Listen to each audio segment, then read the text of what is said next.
세계적으로 규모가 큰 유럽의 공항들에서 심상치 않은 분위기가 연출되고 있습니다. 유럽으로 여행을 온 한 관광객 무리들의 변칙적인 움직임과 특이한 행동 패턴으로 인해 다른 여행객들도 이들을 참고하여 여행 문화를 바꾸고 있다는데요. 더욱 놀라운 사실은 이들의 움직임이 유럽 관광의 핵심 포인트가 되어 전 세계 표준이 되어가고 있다는 사실입니다. 오랜 역사를 가지고 있는 유럽의 트렌드를 바꾸고 있는 이들의 정체는 과연 무엇일까요? 여러분의 좋아요 버튼에 힘을 얻어 비디오를 재생하겠습니다. 바로 지금 오늘의 사연 시작하겠습니다. 안녕하세요. 저는 BBC 파리 지국에서 근무하는 탐사보도 기자 소피 윈저입니다. BBC에 몸담은 지는 어느덧 12년, 그중 3년을 파리에서 보내고 있습니다. 제가 맡은 분야는 유럽의 문화와 관광 산업, 특히 파리와 유럽 각국의 여행 트렌드를 분석하는 것이 주요 업무입니다. 세계적인 관광지인 파리에서 사람들의 여행 방식이 어떻게 변화하고 있는지 관찰하고 분석하는 것이 저의 일이죠. 솔직히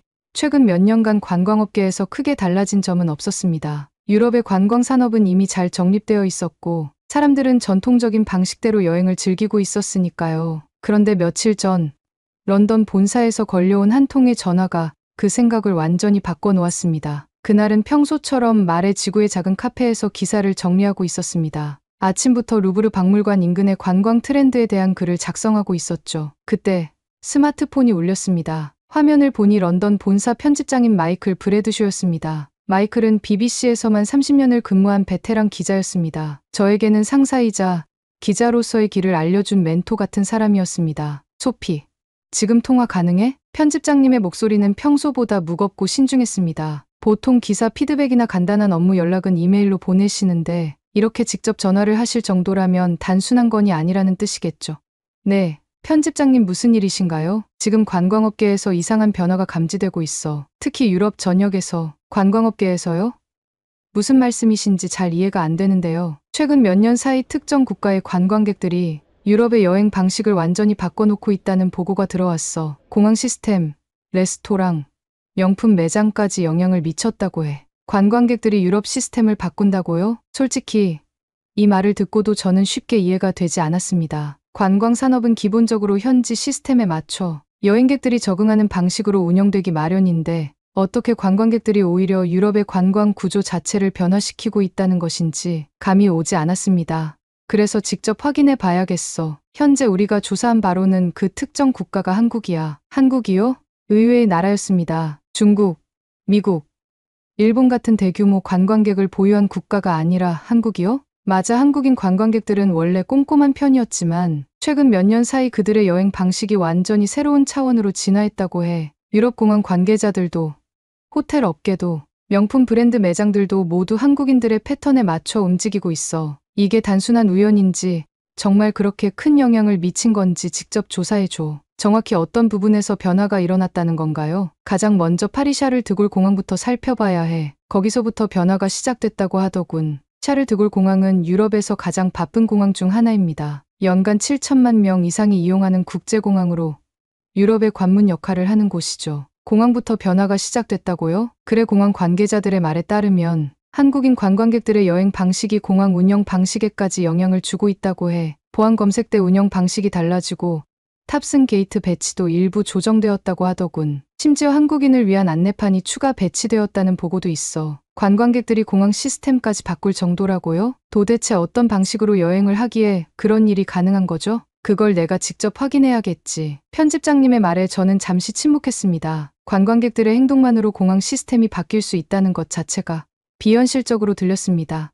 하지만 마이클 편집장님이 직접 취재를 지시할 정도라면 그만한 가치가 있는 이야기일 가능성이 높았습니다. 좋아요, 내일 바로 샤를 드골 공항으로 가서 취재를 시작하겠습니다. 좋아, 취재를 마친 후 바로 본사로 보고해줘. 그리고 만약 이게 사실이라면 파리뿐만 아니라 유럽 전역을 조사해봐야 할 수도 있어. 알겠습니다. 최대한 빠르게 움직이겠습니다. 통화를 마친 후 저는 노트북을 덮고 창밖을 바라보았습니다. 오전과는 다르게 파리의 하늘이 어두워지고 있었습니다. 관광객들이 공항 운영을 바꾸고 레스토랑 메뉴를 변화시키고 명품 매장의 운영 방식을 바꿨다. 도대체 그들이 어떤 방식으로 여행을 하고 있는지 직접 확인해야만 했습니다. 그리고 그 답을 찾기 위한 첫 번째 취재지, 파리 샤를 드골 공항으로 향하기로 결심했습니다. 다음 날 아침, 저는 파리 샤를 드골 공항으로 향했습니다. BBC 기자로서 여러 나라의 공항을 취재해봤지만 이번처럼 관광객들의 행동 때문에 공항 시스템이 바뀌었다는 이야기를 듣고 조사하는 것은 처음이었습니다. 정말 한국인 관광객들이 공항 운영 방식까지 바꾸었을까요? 공항 도착 직후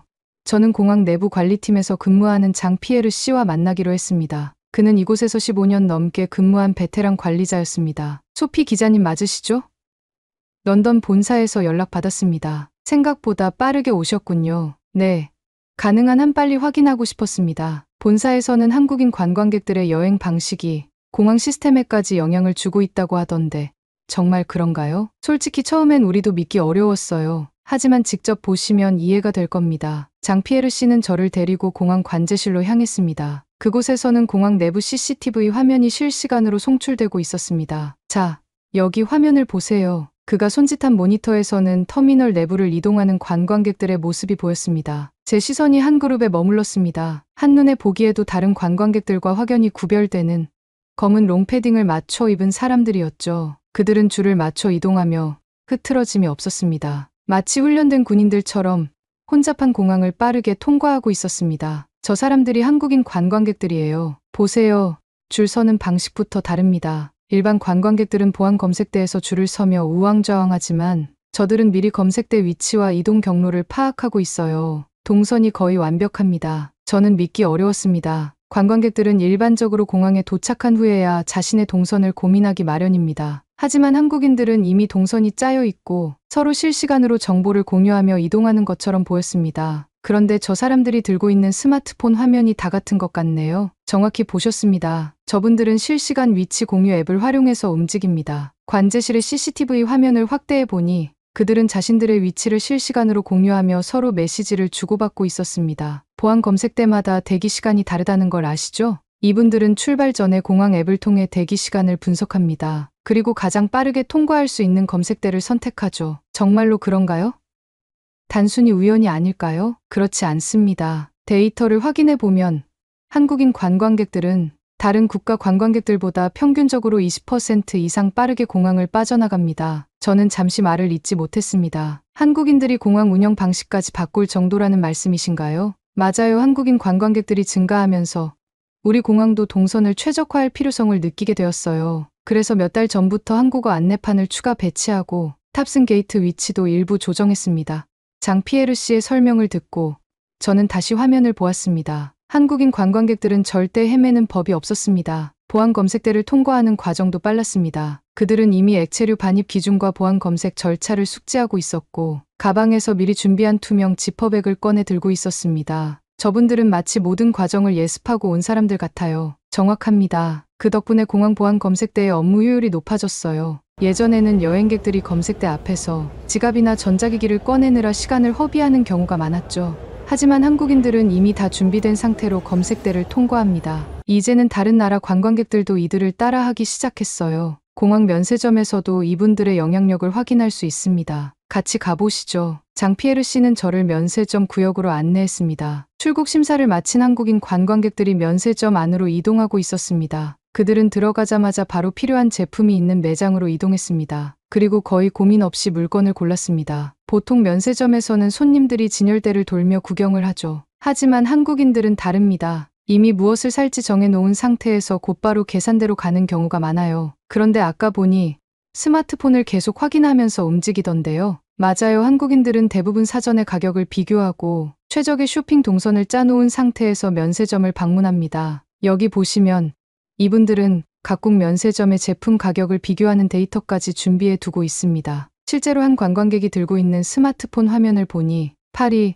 런던, 밀라노 면세점의 가격 비교 리스트가 정리되어 있었습니다. 대부분의 관광객들은 면세점에서 가격을 보고 구매 결정을 하는데 한국인들은 이미 사전에 철저하게 조사한 후 계획적으로 쇼핑하는군요. 그렇죠. 그래서 면세점의 동선도 일부 변경되었습니다. 기존에는 사람들이 주로 진열대를 돌며 쇼핑을 했지만 이제는 한국인 관광객들이 선호하는 제품들을 입구 가까이에 배치하는 전략을 쓰고 있습니다. 정말 대단하네요. 단순히 여행하는 방식이 아니라 쇼핑 방식까지 바꾼 셈이군요. 그렇습니다. 이제는 다른 나라 관광객들도 한국인들의 쇼핑 방식을 따라하기 시작했어요. 이런 변화는 공항뿐만 아니라 명품 매장과 레스토랑에서도 나타나고 있죠. 공항에서 본 장면들은 충격적이었습니다. 관광객들이 단순히 공항을 이용하는 것이 아니라 공항 시스템 자체를 변화시키고 있었습니다. 한국인들은 자신들만의 여행 방식을 구축하고 있었고 그 방식이 결국 공항 운영 방식까지 바꾸는 결과를 초래한 것이었습니다. 하지만 이 변화는 공항에서만 일어나는 것이 아니었습니다. 장피에르 씨가 마지막으로 남긴 말이 떠올랐습니다. 소피 기자님, 이건 시작일 뿐입니다. 한국인들은 단순한 관광객이 아니라 새로운 기준을 만들어가는 존재예요. 그들의 방식이 바뀌면 유럽 관광 산업도 바뀔 겁니다. 다음 취재지는 파리 미슐랭 레스토랑과 명품 매장이었습니다. 과연 그곳에서도 한국인 관광객들의 영향력이 드러나고 있을까요? 파리 샤를 드골 공항에서 벌어진 충격적인 광경을 목격한 후 저는 곧바로 다음 취재지로 향했습니다. 한국인 관광객들의 여행 방식이 공항 시스템까지 변화시켰다면 레스토랑과 명품 매장에서도 변화가 일어나고 있을 가능성이 높았습니다. 런던 본사에서 받은 정보에 따르면 최근 파리의 미슐랭 레스토랑과 명품 브랜드 매장에서도 한국인 관광객들의 소비 방식이 기존 유럽인들과 전혀 다른 양상을 보이고 있다고 했습니다. 과연 이곳에서도 한국인들은 기존의 여행 문화를 바꿔놓았을까요? 오후 1시 저는 파리 생토노레 거리에 위치한 미슐랭 3스타 레스토랑 라 메종 블랑슈를 찾았습니다. 이곳은 30년 넘게 운영된 전통 있는 레스토랑으로 유럽 최고의 셰프들이 거쳐 간 곳이기도 합니다. 레스토랑의 수석 셰프인 앙드레 로랑 씨가 저를 맞이했습니다. 그는 전통적인 프랑스 요리를 연구해온 베테랑 요리사였습니다. BBC 기자님, 만나서 반갑습니다. 저희 레스토랑에 오신 목적이 한국인 관광객들과 관련된 취재라고 들었는데요. 네, 최근 한국인 관광객들이 유럽의 관광 산업에 미치는 영향을 조사하고 있습니다. 특히 이곳 레스토랑에서도 변화가 있었다고 들었는데요. 앙드레 셰프는 흥미롭다는 듯 고개를 끄덕이며 저를 주방 안으로 안내했습니다. 그곳에서 그는 진공 포장된 붉은색 소스 한 개를 보여주었습니다. 이게 뭔지 아십니까? 뚜껑을 열자 익숙한 향이 퍼졌습니다. 저는 한눈에 그것이 고추장이라는 것을 알았습니다. 이건 한국 음식에서 사용되는 고추장 아닌가요? 맞습니다. 처음엔 손님들이 자신의 요리에 이걸 넣어 먹는 걸 보고 당황했어요. 솔직히 기분이 썩 좋지 않았습니다. 셰프의 요리는 완벽해야 하는데 손님들이 자기 입맛에 맞게 소스를 추가하는 건 프랑스 레스토랑 문화에서 거의 볼 수 없는 일이거든요. 그의 말에 공감할 수 있었습니다. 프랑스의 미슐랭 레스토랑은 셰프가 제공하는 음식 그대로를 맛보는 것이 중요하다고 여겨지기 때문입니다. 그런데 한국인 관광객들이 이 소스를 레스토랑에 가져오면서 상황이 바뀌었어요. 처음에는 우리도 손님들에게 주방의 원래 맛을 존중해 달라고 부탁했죠. 하지만 갈수록 한국인 손님들이 많아지면서 우리도 이 소스를 연구하게 됐어요. 앙드레 셰프는 주방 한쪽에 마련된 한식 재료 연구 공간을 보여주었습니다. 그곳에는 고추장뿐만 아니라 간장, 참기름, 쌀식초, 심지어 김치까지 놓여 있었습니다. 그래서 지금은 한국식 소스를 활용한 퓨전 요리를 개발하고 있습니다. 놀랍게도 이제는 프랑스 손님들도 이 소스를 요청하는 경우가 많아졌어요. 정말인가요?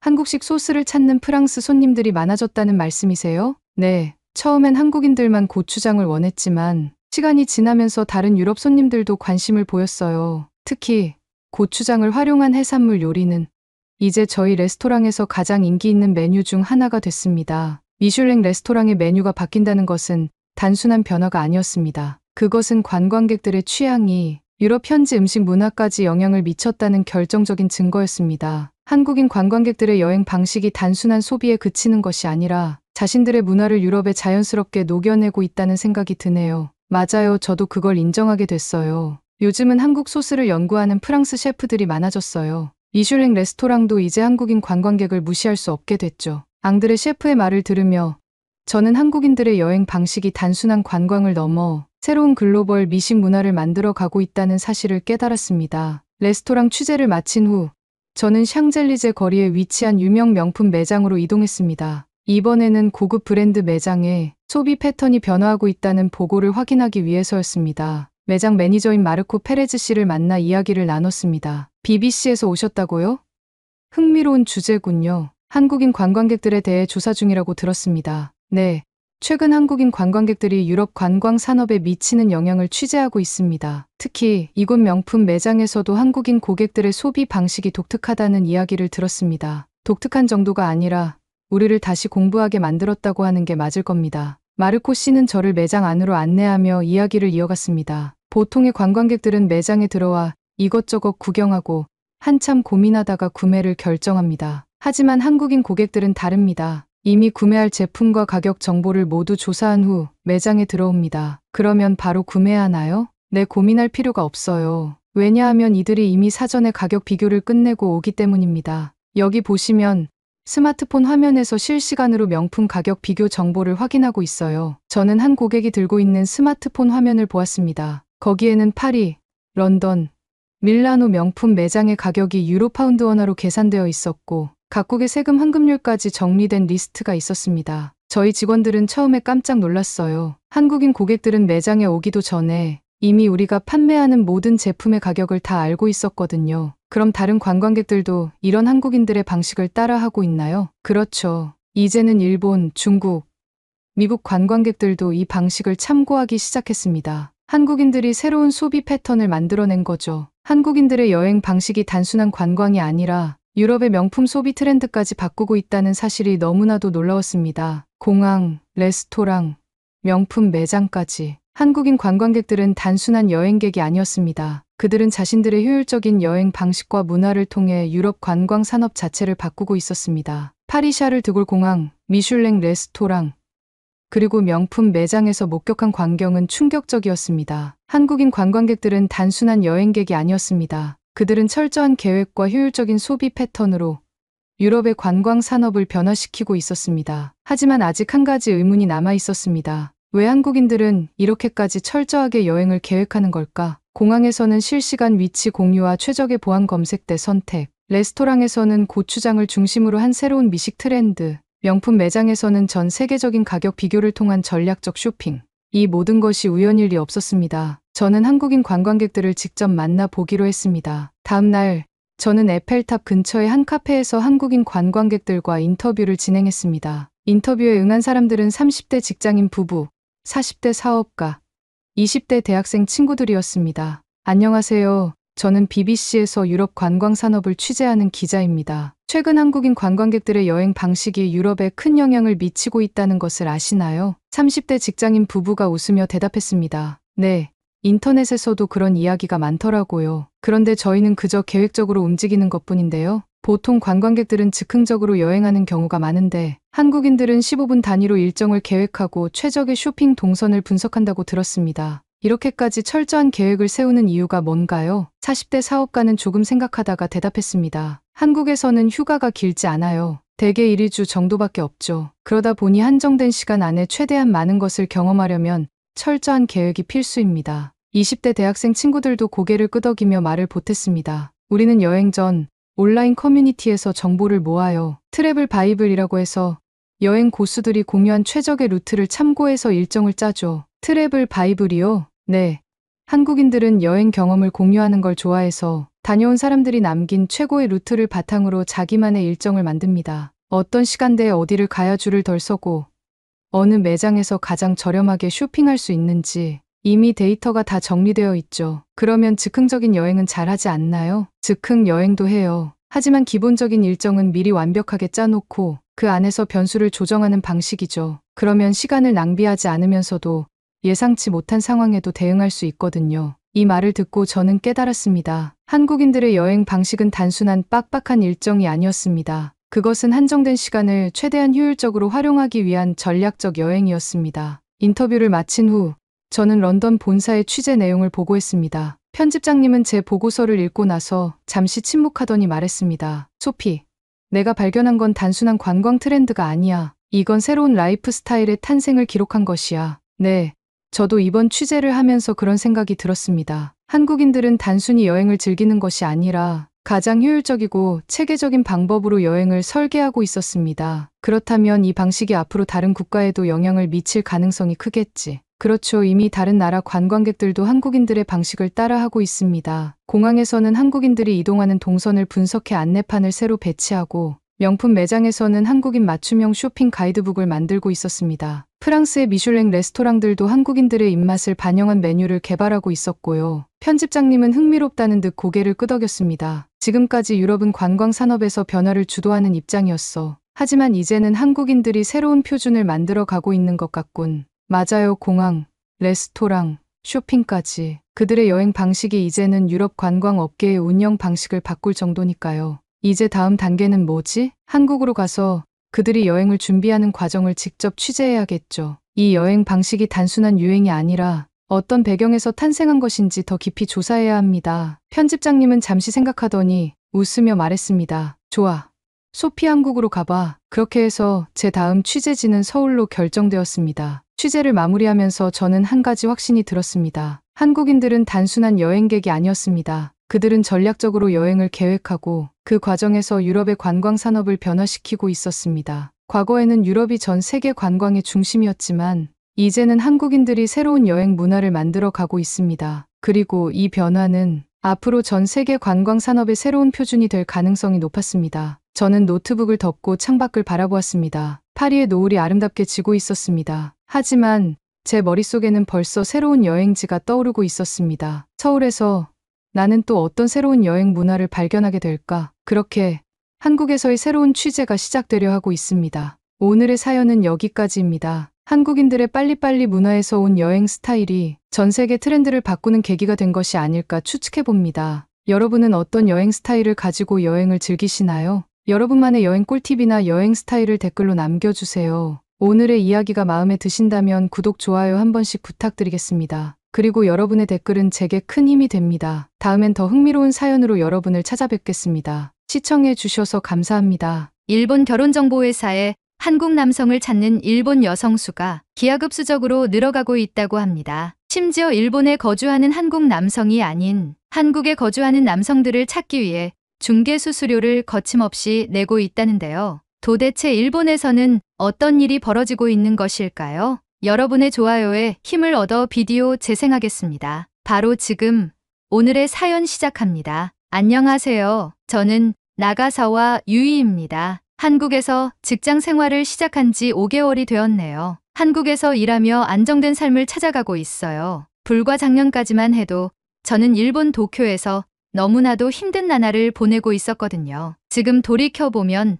저는 일본에서 태어나고 자라며 한 번도 다른 나라에서 살아볼까라는 생각을 해본 적이 없었습니다. 도쿄에서 대학을 졸업하고 취업을 했을 때만 해도 저의 미래는 자연스럽게 그곳에서 펼쳐질 것이라 믿었습니다. 제가 입사한 회사는 일본에서도 이름이 알려진 중견기업이었고 부모님도 안정적인 회사에 들어가서 다행이다라며 기뻐하셨죠. 하지만 직장 생활을 시작한 지 얼마 되지 않아 저는 현실의 벽에 부딪히고 말았습니다. 첫 월급을 받았을 때 저는 적잖이 실망했습니다. 회사에서는 우리 업계에서 신입사원 급여 수준이 낮지 않다고 말했지만 제 손에 쥔 월급은 약 22만 엔, 한화 약 195만 원 정도였습니다. 그때까지만 해도 저는 초반에는 누구나 돈을 모으기 힘들겠지라고 생각하며 낙관적인 태도를 유지하려 했습니다. 시간이 지나면 연봉도 오르고 생활도 안정될 거라고 믿었기 때문입니다. 그러나 도쿄에서 자취를 하며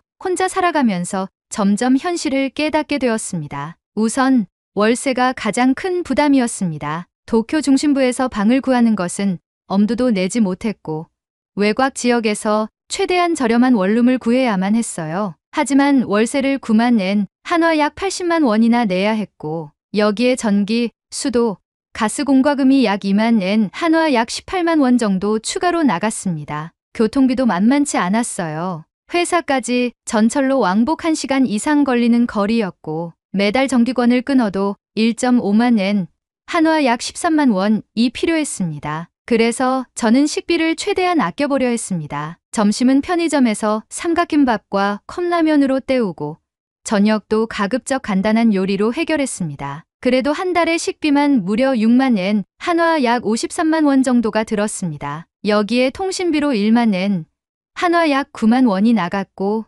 의류비, 생필품, 보험료 등 기타 생활비까지 합치면 한 달 지출이 26만 엔, 한화 약 230만 원을 훌쩍 넘었습니다. 결국 매달 적자가 발생하는 지경에까지 이르렀죠. 저축은커녕 가끔 신용카드로 생활비를 충당해야 하는 날이 많았고 남은 돈이 거의 없는 통장을 보며 한숨 쉬는 일이 반복되었습니다. 처음에는 몇 년만 버티면 연봉이 오르겠지라고 생각했지만 회사에서의 연봉 인상률은 너무나도 낮았습니다. 5년을 다녀도 겨우 몇만 엔 오를 뿐이었고 선배들을 보니 30대 중반이 되어서도 월급이 크게 오르지 않아 여전히 빠듯한 생활을 이어가고 있었어요. 결국엔 선배들 중 생활고에 시달리는 사람은 고향으로 돌아가야 하는 선택을 해야만 했습니다. 경제적으로 힘든 것만이 아니었습니다. 일본의 직장 문화는 신입사원에게 너무나도 가혹했어요. 제가 다니던 회사는 공식적으로 야근을 지향한다고 말했지만 퇴근 시간이 되어서도 아무도 자리를 뜨지 않았습니다. 부장님은 늦게까지 남아있는 직원을 좋아했고 아무리 일이 없어도 적어도 상사가 퇴근하기 전까지는 자리를 지키는 것이 당연한 분위기였습니다. 처음에는 저도 시간을 보내며 눈치를 봤지만 어느 순간부터 자연스럽게 저녁까지 일을 하고 있는 제 모습을 발견했습니다. 하지만 더 큰 문제는 그렇게 야근을 해도 제대로 된 야근 수당을 받지 못한다는 것이었습니다. 처음에는 야근 수당은 따로 지급되지 않나요?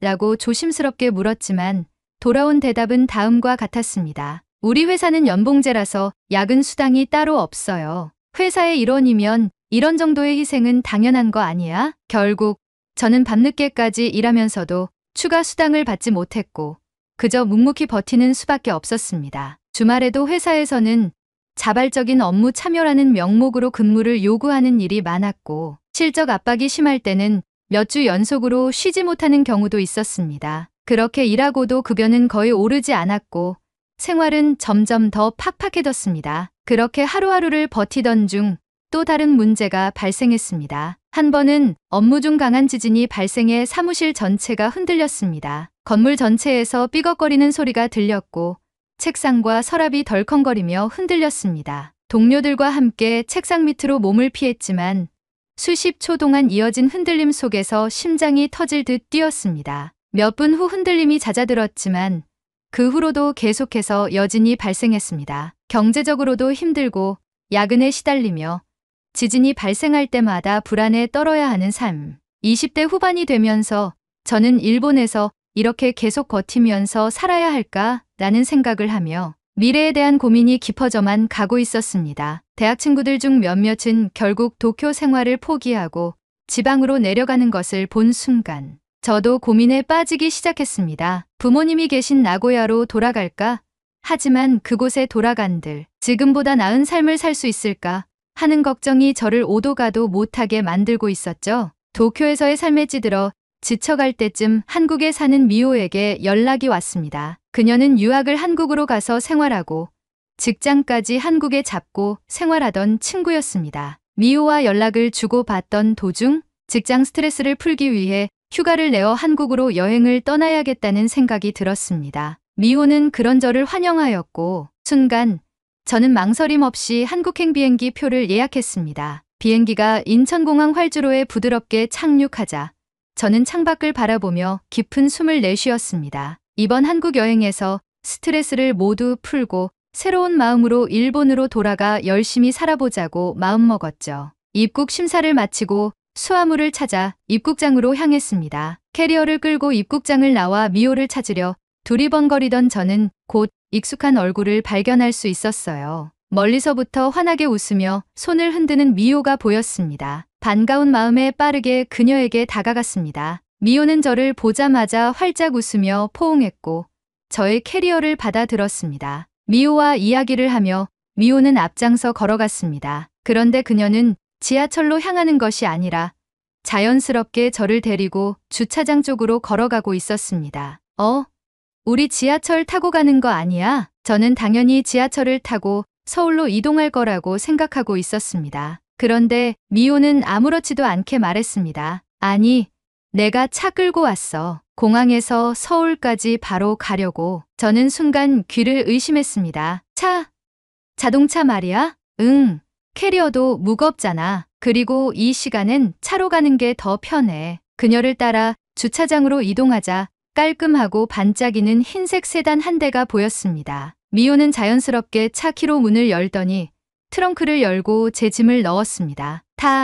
에어컨 시원하게 틀어놨어. 저는 얼떨떨한 표정으로 조수석에 앉았습니다. 미호가 안전벨트를 확인하고 부드럽게 차를 몰기 시작하자 저는 믿을 수 없다는 듯이 물었습니다. 미호, 너 차가 있었어? 응.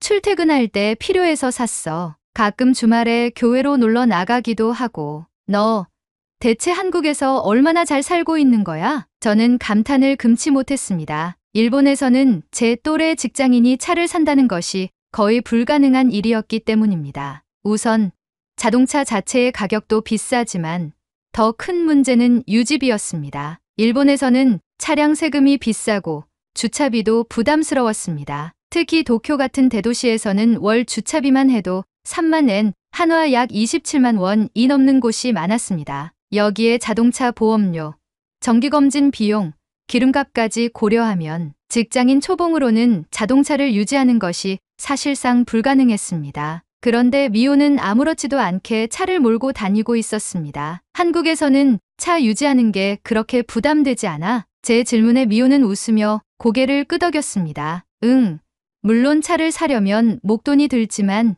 유지비는 일본보다 훨씬 적게 들어. 주차비도 회사에서 지원해주고 기름값도 일본보다 싸. 무엇보다 일본처럼 차 검사 비용이 부담스럽지 않아서 유지하는데 큰 어려움이 없어. 저는 그녀의 말을 들으며 놀랐습니다. 대중교통이 잘 되어 있어서 차가 없어도 편리하지만 그래도 있으면 확실히 생활이 더 편해. 가끔 주말에 교회로 나가거나 장 볼 때도 차가 있으면 확실히 좋아. 저는 창밖으로 스쳐 지나가는 도로를 바라보았습니다. 한국의 도로는 깔끔하고 정비가 잘 되어 있었으며 차들도 일정한 속도로 안정적으로 운행되고 있었습니다. 일본에서는 차 사는 게 거의 꿈 같은 일이잖아. 대체 한국에서는 월급이 얼마나 되는 거야? 미호는 피식 웃더니 솔직하게 대답했습니다. 지금 나는 한국에서 350만 원 정도 받아. 뭐라고? 저는 깜짝 놀라 그녀를 쳐다보았습니다. 물론 업종에 따라 다르겠지만 한국에서는 대졸 신입사원도 300만 원 정도는 받아. 그리고 내 경우에는 일본어를 활용하는 업무를 하다 보니 조금 더 받는 편이야. 저는 말문이 막혔습니다. 일본에서 신입사원과 비교했을 때 그녀의 월급은 1.5배 이상 증가한 급여를 받고 있었습니다. 게다가 그 돈으로 차까지 구입하고 유지할 정도라면 확실히 경제적으로 훨씬 여유로운 삶을 살고 있는 것이 분명했습니다. 대중교통도 편리하지만 차를 유지할 수 있는 환경도 잘 갖춰져 있어서 좋더라. 특히 서울은 지하철이 촘촘하게 연결되어 있어서 차 없이도 충분히 다닐 수 있어. 저는 잠시 생각에 잠겼습니다. 일본에서는 도쿄를 제외한 지방 도시에 살 경우 차가 거의 필수적이었습니다. 하지만 도쿄에서 차를 소유하는 것은 경제적으로 너무나 부담이 컸습니다. 결국 도쿄에서 사는 젊은 직장인들은 대부분 차 없이 대중교통만 이용하며 생활해야 했습니다. 반면 한국은 대중교통이 잘 되어 있으면서도 자동차를 갖는 것이 그렇게 부담스럽지 않은 사회였습니다. 한국에서는 지하철이나 버스 요금도 일본보다 싸지 않아? 맞아. 서울에서 기본요금이 1250원인데 환승도 무료로 할 수 있어. 일본에서는 환승할 때마다 추가 요금이 붙잖아. 맞아. 일본에서는 기본요금도 비싼데 환승까지 하면 금방 500엔 한화 약 4,500원 이상 나가니까 부담스러웠어. 한국과 일본의 생활비 차이를 이렇게 직접 경험하니 생각보다 훨씬 컸습니다. 저는 무심코 창밖을 바라보았습니다. 어느덧 서울 도심에 가까워지고 있었습니다. 차창 밖으로 보이는 서울의 풍경이 갑자기 아름다워 보이기 시작했습니다. 며칠 동안 한국에서 머무르며 다양한 경험을 했지만 제 머릿속에서 가장 크게 남은 것은 미호의 이야기였습니다. 미호는 일본에서 힘들게 버티며 생활하다가 한국으로 일찍이 유학을 결정했고 이젠 한국에서 직장까지 다니며 경제적으로 여유를 찾은 친구가 되어 있었습니다. 심지어 차까지 소유할 수 있을 만큼 삶의 질이 향상되었습니다. 또한 그녀는 한국 남자친구와 연애를 하며 안정된 삶을 살고 있었고 내년에 결혼까지 앞두고 있었습니다. 그녀의 이야기를 들으면서 저는 자연스럽게 제 자신의 상황과 비교하게 되었습니다. 일본에서 계속 이렇게 살아야 하는 걸까? 한국에서의 꿈 같은 시간이 끝이 났고 저는 다시 일본으로 돌아가야 했습니다. 인천공항으로 향하는 길, 차창 밖으로 보이는 서울의 풍경을 보며 저는 미호에게 조심스럽게 물었습니다. 미호야, 나도 한국에서 살아볼 수 있을까? 미호는 운전대를 잡은 채 미소를 지으며 대답했습니다. 왜 못 살아?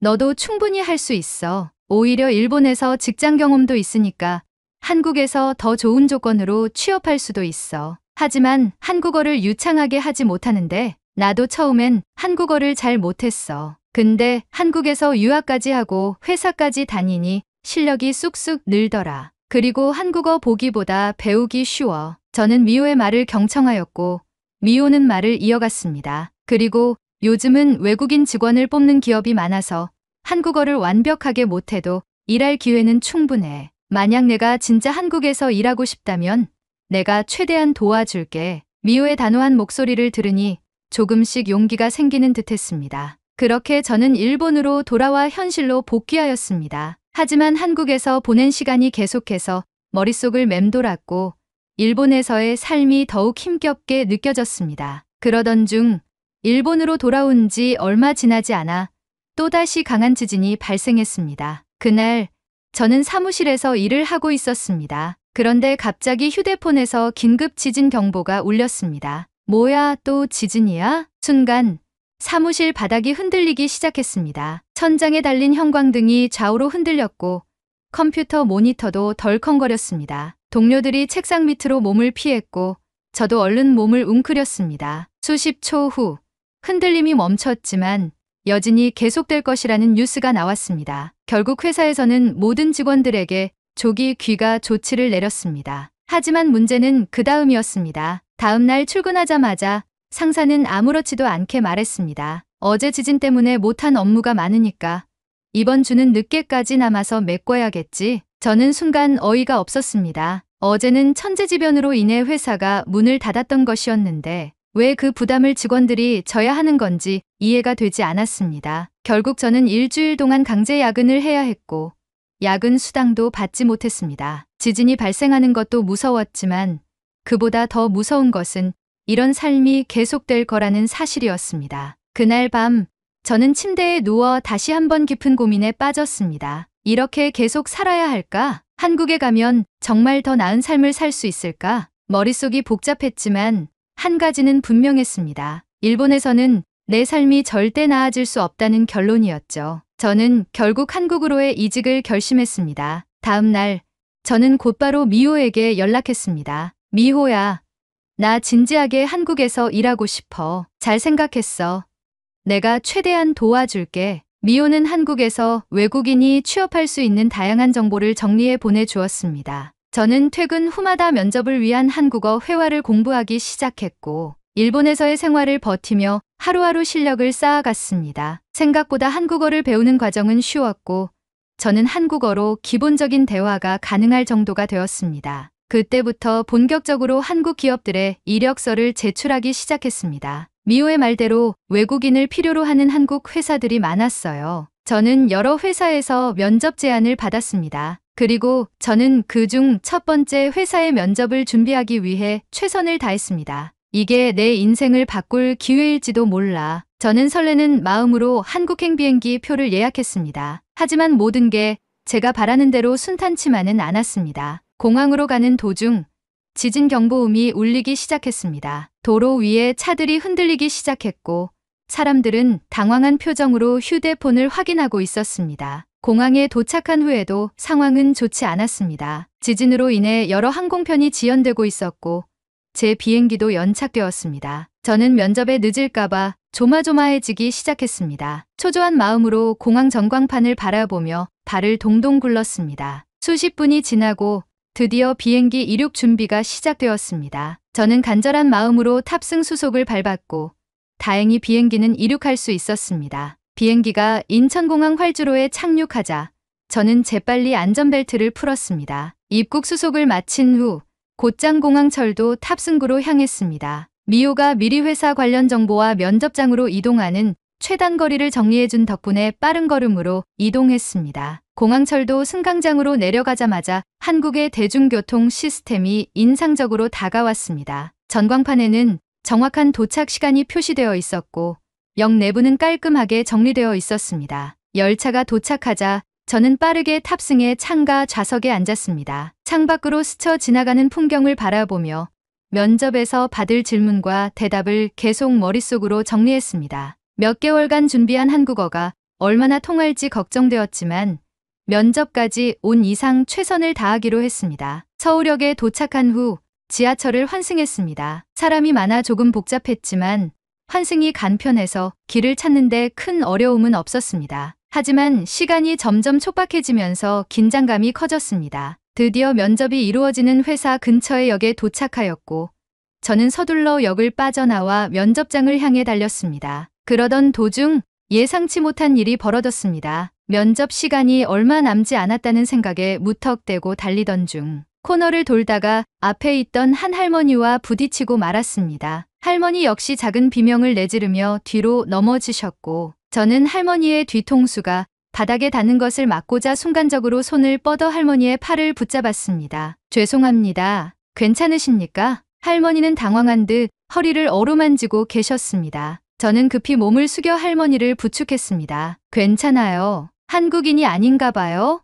전 괜찮습니다. 혹시 어디 다치신 곳은 없어요? 할머니는 연신 괜찮다고 말씀하셨지만 허리를 계속 문지르고 계셨습니다. 그제야 제 무릎도 긁힌 것을 깨달았습니다. 스타킹 한쪽이 찢어져 있었고 살짝 따끔거리는 느낌이 들었습니다. 병원에 가요. 아프면 안 돼요. 이 정도쯤이야. 급한 일 있는 것 같은데 가보세요. 아니에요. 할머니, 병원에 가야 안심할 수 있을 것 같아요. 할머니는 한사코 괜찮다고 하셨지만 저는 택시를 잡아 근처 병원으로 함께 이동했습니다. 병원에 도착한 후 간단한 검진을 받은 결과 다행히 큰 부상은 아니라는 진단을 받았습니다. 저는 안도의 한숨을 내쉬며 할머니께 죄송하다고 전했습니다. 그리고 시계를 확인하자 전 깜짝 놀랐습니다. 면접 시간이 정말 촉박하게 남았었기 때문이었죠. 저는 황급히 할머니에게 인사를 드리고 병원을 나가려고 했습니다. 그 순간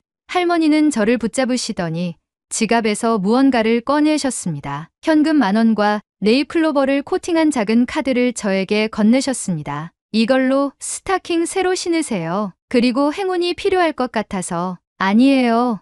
전 괜찮아요. 괜찮아요. 면접 복장인데 좋은 결과 기대할게요. 할머니의 따뜻한 정을 받아들고 저는 감사 인사를 드리고 병원을 나섰습니다. 면접장으로 이동하던 도중 찢어진 스타킹이 신경 쓰였습니다. 주위를 둘러보다가 가까운 편의점이 보였습니다. 스타킹을 파는 곳을 확인하기 위해서 안으로 들어가 직원에게 물었습니다. 스타킹을 사려 하는데 어디서 살 수 있나요? 직원은 말없이 진열대를 가리켰고 매장 한쪽 코너에 스타킹이 놓여 있었습니다. 급히 계산을 마치고 스타킹을 손에 쥔 채로 저는 다시 면접장으로 향했습니다. 면접장에 가쁜 숨을 내쉬며 도착했습니다. 시간은 간신히 맞출 수 있었지만 스타킹을 갈아 신을 시간이 없었습니다. 다음 순서가 제 차례였고 저는 급히 무릎에 묻은 피를 닦고 면접장에 들어갔습니다. 면접이 시작되었고 면접관들은 차분한 표정으로 저를 바라보며 질문을 던졌습니다. 저는 배운 한국어를 최대한 활용해 성심껏 답변했습니다. 발음이 완벽하지는 않았지만 제가 한국에서 일하고 싶은 이유와 일본에서 쌓은 경험을 최대한 어필했습니다. 하지만 면접관들의 시선은 제 무릎에 쏠려 있었습니다. 하지만 무릎에 대한 이야기는 꺼내지 않았습니다. 면접을 마치고 나오며 긴장이 풀렸고 다른 지원자들을 관찰했습니다. 모두 단정한 모습이었지만 저는 허둥지둥 면접장에 도착해 초반부터 정신없는 상태였습니다. 저는 다른 지원자들과 다른 모습에 떨어질 것 같다는 생각이 들며 다음을 기약하며 일본으로 돌아갔습니다. 일본으로 돌아온 후 저는 다른 회사 면접을 준비하며 하루하루를 보내던 중 한 통의 메일이 도착했습니다. 면접 결과를 알려드립니다. 합격을 축하합니다. 순간 눈을 의심했습니다. 다시 한번 확인해봐도 분명 합격 메일이었습니다. 믿기지 않는 마음으로 메일을 다시 읽어 내려갔습니다. 순간 한국에서 만났던 할머니의 말이 떠올랐습니다. 행운이 필요할 것 같아서. 할머니가 건네주신 네잎클로버가 떠오르며 저는 네잎클로버를 꺼내어 봤습니다. 그날 할머니를 도왔던 것이 어쩌면 행운이 아닐까 생각이 들었습니다. 한국으로 가는 길이 이제는 확실해졌고 저는 설레는 마음과 동시에 현실적인 고민이 밀려오기 시작했습니다. 바로 부모님을 설득해야 했기 때문이었습니다. 한국에서의 새로운 가능성을 찾게 되었지만 부모님께서 이를 어떻게 받아들이실지는 알 수 없었습니다. 집에 도착하자 어머니가 반갑게 맞아주셨습니다. 유이야, 무슨 일이야? 갑자기 찾아오고 거실로 들어가자 아버지는 신문을 읽고 계셨고 제가 들어오자 슬쩍 신문을 접어 내려놓으셨습니다. 저는 조심스럽게 입을 열었습니다. 아빠, 엄마, 저 한국에서 일하게 됐어요. 어머니는 놀란 표정을 지었지만 곧 차분하게 되물으셨습니다. 한국에서 언제부터? 회사에서 합격 통보를 받았어요. 정식 직원으로 일할 수 있게 됐어요. 아버지는 표정을 굳히고 신문을 내려놓으면 단호히 말했습니다. 말도 안 되는 소리 하지 마라. 일본인이라면 일본에서 살아야지. 왜 굳이 한국까지 가려고 하냐? 예상했던 반응이었지만 막상 직접 들으니 가슴이 답답해졌습니다. 아빠, 저 일본에서 힘들었어요. 생활비를 감당하기도 어렵고 지진이 일어날 때마다 불안해서 잠을 못 자요. 한국에서는 안정적인 직장을 가질 수 있고 보증금 지원도 받아서 쉽게 정착할 수 있어요. 그건 다 핑계일 뿐이다. 일본에서도 충분히 사는 젊은이들을 봐라. 넌 나약한 마음을 가진 거야. 아빠, 미호 기억나세요? 미호도 한국에서 생활하면서 훨씬 나아졌어요. 야근 없이 정시 퇴근하고 월급도 더 많고요. 저도 그렇게 살고 싶어요. 하지만 아버지는 단호했습니다. 구체적인 이유 없이 일본인이면 일본에서 살아야 한다는 말만 반복하셨습니다. 옆에서 듣고 계시던 어머니는 조용히 제 이야기를 듣고 계셨습니다. 유이 말대로 일본에서 계속 힘든 생활을 해야 한다면 한국에서 새로운 기회를 찾는 것도 나쁘지 않잖아요. 어머니의 말에 아버지는 얼굴을 찌푸리며 자리에서 일어나셨습니다. 더 말할 것도 없다. 나는 반대다. 아버지는 방으로 들어가셨고 분위기가 더 이상 나아질 기미가 보이지 않았습니다. 저는 결국 결심한 듯 아버지의 방을 향해 소리쳤습니다. 아빠가 반대하셔도 저는 갈 거예요. 제 인생이니까 제가 선택할게요. 어머니는 저를 붙잡으러 나오셨지만 저는 뿌리치고 부모님 댁을 나섰습니다. 눈물이 앞을 가렸지만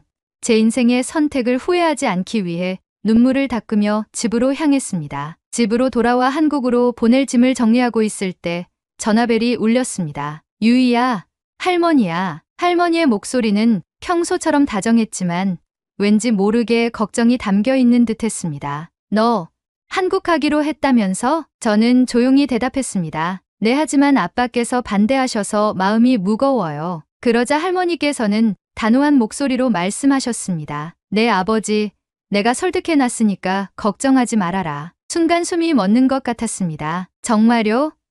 아빠께서 뭐라고 하셨어요? 처음에는 완강하게 반대했지. 하지만 내가 신문을 좀 보라고 소리쳤다. 일본 젊은이들이 많이 힘들어하는 게 뉴스로도 나오잖니. 나는 우리 손녀가 힘든 거 못 본다고 소리쳤단다. 그러자 내 아빠는 고민하다가 너의 한국행을 찬성했지. 저는 순간 가슴이 벅차올라 눈물을 흘리며 할머니에게 감사하다고 전했습니다. 할머니는 걱정 말고 한국 가서 꿈을 이루라고 응원해 주셨고 흐뭇한 목소리로 전화를 끊으셨습니다. 저는 마음을 굳게 잡고 한국으로 향하기 위한 준비를 마쳤습니다. 한국에 도착한 후 저는 회사에서 지원해주는 원룸형 오피스텔에 정착했습니다. 보증금이 지원되었기에 초기 정착이 수월했습니다. 출근 첫날 회사 동료들은 저를 따뜻하게 맞아주었습니다. 어눌한 한국어를 구사하는 저에게 친절히 한국어를 익힐 수 있게 설명해 주었고 일본어를 배우고 싶어하는 직원들이 있어 자연스럽게 친해질 기회도 많았습니다. 직장 상사도 일본에서 온 저를 배려해 주었고 한국의 직장 문화에 서서히 적응하고 있었습니다. 그렇게 적응해 가던 중 마침내 첫 월급을 받았습니다. 300만 원이라고? 월급 명세서를 보고 깜짝 놀랐습니다. 일본에서 받았던 급여보다 훨씬 높았고 생활비를 내고도 저축이 가능한 수준이었습니다. 저는 첫 월급으로 가족을 위한 선물을 준비했습니다. 할머니에게는 온열 조끼를, 부모님께는 다리 마사지기를 골랐습니다. 선물을 보내고 난 후 부모님께 전화를 걸었습니다. 엄마, 한국에서 첫 월급 받았어요. 소소하지만 선물 보냈으니까 잘 쓰세요. 어머니는 울컥한 듯 조용히 고생 많다고 말씀하셨고 아버지는 몸 조심하라는 짧고 무뚝뚝한 말을 건네셨습니다. 그리고 저는 어느덧 한국 생활에 익숙해지고 있었습니다. 출퇴근 길도 익숙해졌고 직장에서도 제 자리를 잡아가고 있었습니다. 바쁘지만 행복한 나날이 이어졌고 그렇게 몇 달이 흘러갔습니다. 그러던 어느 날 평소처럼 회사에 출근하던 중 회사 앞 신호등이 바뀌기를 기다리고 있었습니다. 그 순간 맞은편에서 저를 향해 손을 흔드는 익숙한 사람이 눈에 들어왔습니다. 면접 당일 우연히 부딪혀 병원까지 모셔다 드렸던 그 할머니였던 것입니다. 드넓은 서울 땅에서 이렇게 출근길에서 다시 만날 줄은 상상도 못했습니다. 저는 놀란 얼굴로 할머니를 바라보다가 곧바로 반가운 마음에 뛰어갔습니다. 할머니, 안녕하세요. 몸은 괜찮으세요? 할머니께서는 환한 미소를 지으시며 제 손을 꼭 잡으셨습니다. 그래, 정말 다행이구나. 잘 지냈니? 그때 면접은 잘 봤고, 네. 덕분에 합격해서 지금 이 회사에서 일하고 있어요. 할머니께서는 기쁨이 가득 담긴 표정으로 고개를 끄덕이셨습니다. 저는 지갑에서 할머니가 주신 코팅된 네잎클로버를 꺼내어 할머니에게 다시 돌려드렸습니다. 이 네잎클로버 덕분이에요. 할머니에게 돌려드릴게요. 할머니는 한사코 거절하셨고 저는 다시 가져가시라며 실랑이를 벌이고 있었습니다. 그때 회사 건물 출입문에서 한 남자가 걸어 나왔습니다. 할머니, 뭐가 그리 급하다고 빨리 나가세요? 낯익은 목소리였습니다. 저는 본능적으로 고개를 돌렸고 순간적으로 말을 잇지 못했습니다. 그분은 바로 저희 회사 부장님이었기 때문입니다. 회사에 몇 번 마주친 적은 있었지만 개인적으로 이야기를 나눈 적은 거의 없던 분이었습니다. 그런데 할머니께서 그를 보자 활짝 웃으시며 손을 흔드셨습니다. 아이고, 우리 손주 추운데 뭐하러 나와?